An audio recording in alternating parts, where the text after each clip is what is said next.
សូមស្វាគមន៍និងសូមជម្រាបសួរមកកាន់ Channel BK Media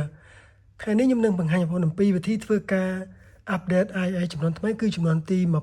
26.3.1 ដែលធ្លាប់មកនៅថ្ងៃទី 5 ខែ 3 ឆ្នាំ 2026 នេះ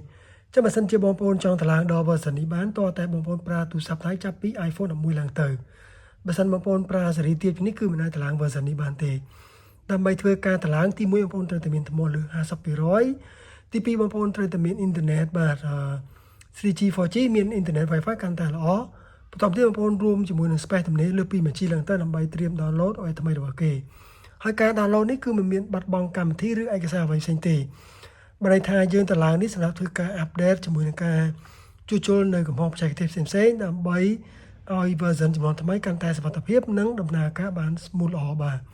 ដើម្បីធ្វើការតឡើងគឺងាយបងប្អូនទៅរក setting បងប្អូនមកដោយសារនៅក្នុង setting គឺខ្ញុំទុកនៅខាងក្រោមនេះតែម្ដងបាទពណ៌ប្រភេទរោគចក្រនេះបាទនៅពេលដែលបងប្អូនចូលមក setting អ្នកខ្លះគាត់នឹងឃើញខាងលើនេះគេដាក់ថា software update available បាទលេខ1អញ្ចឹងបងមិនឃើញអាហ្នឹងក៏មិនថាគឺបងប្អូនអស់មករកវាថា general នេះមកបាទហើយចុចពាក្យ general មកបន្តទៀតបងប្អូនចូលទៅពាក្យថា software update ចុច software update មកបាទនេះគឺ version ថ្មីគឺ IA 26.3.1 អញ្ចឹងបើសិនជាបងប្អូនចង់តឡើងភ្លាមៗគឺបងប្អូនជិះពាក្យថា update now តែបើសិនជាបងប្អូនមិនមានថ្មឬក៏អ៊ីនធឺណិតលឿនទេគឺបងប្អូនអាចឲ្យវា download ពេលយប់បានជិះពាក្យថា update tonight វានឹងទាមទារ password ហើយនៅពេលដែលបងប្អូនសាកថ្មពេញមានអ៊ីនធឺណិតគ្រប់គ្រាន់វានឹងធ្វើការ install ខ្លួនឯងនៅកំឡុងពេលយប់ចាប់ពីម៉ោង1យប់ម៉ោង2យប់3យប់4យប់ឬក៏5យប់ទៅបាទអាស្រ័យទៅលើអ៊ីនធឺណិតជាមួយនឹងការ download ពេញរបស់វាបាទអញ្ចឹងការតឡើងនេះគឺអាចប្រើពេលពី5ទៅ10នាទីអាស្រ័យទៅលើប្រភេទពួកទូរស័ព្ទបាទអញ្ចឹងបើសិនជាទូរស័ព្ទដូចជា iPhone 17វាអាចធំជាងនេះឬក៏តូចជាងនេះទៅ iPhone 16ឬក៏ iPhone 11 iPhone 12គឺបាទវា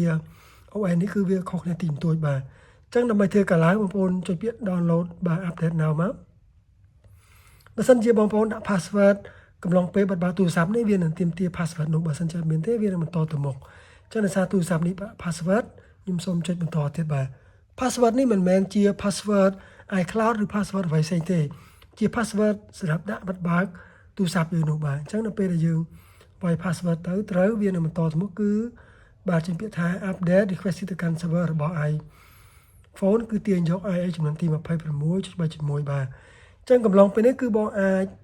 បងអាចចេញមកក្រៅបានរងចាំឲ្យការ download ចប់វានឹងបោះផ្ទះអាសាឲ្យបងប្អូនជួយពាក្យ install ទៅឬក៏ពេលខ្លះវាឲ្យបងប្អូនជួយពាក្យ accept agreement បន្តទៀតគឺបងប្អូនចុចតាមគេទៅនឹងបាន OS boot up បាទ platform នេះអាចស៊ីពេលពី5ដល់10នាទីបន្តមកទៀតវានឹង boot up ថ្មីគឺបងប្អូនបានចំនួននេះគឺចំនួនទីបាទ 26.3.1 នេះបាទអញ្ចឹងការបង្ហាញរបស់ខ្ញុំខ្លីៗមានតែប៉ុណ្ណឹង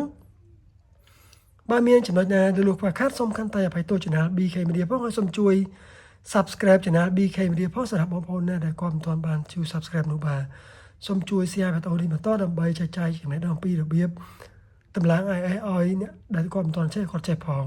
ជាចុងក្រោយសូមជម្រាបលាបងប្អូន